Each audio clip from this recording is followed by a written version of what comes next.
மத்தியில் பிரதமர் நரேந்திர மோடி தலைமையிலான பாஜக அரசு ஆட்சிக்கு வந்த 10 ஆண்டுகளில் மீன்வளத்துறையில் 38,500 கோடி ரூபாய் முதலீடு செய்யப்பட்டுள்ளதாக குறிப்பிட்ட மத்திய இணையமைச்சர் எல் முருகன்,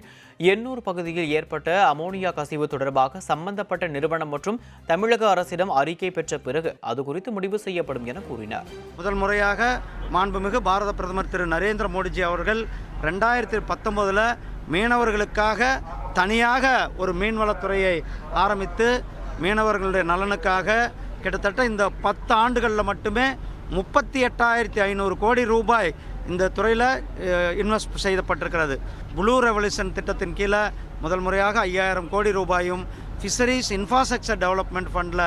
7,500 கோடி ரூபாயும், பிரைம் மினிஸ்டர் மத்ஸ்ய சம்மதா யோஜனாவின் கீழே 20,000 கோடி ரூபாயும் ஆக மொத்தம் 38,500 கோடி ரூபாய் இதில் இன்வெஸ்ட் செய்யப்பட்டு, அதனால் இந்த துறை இன்றைக்கு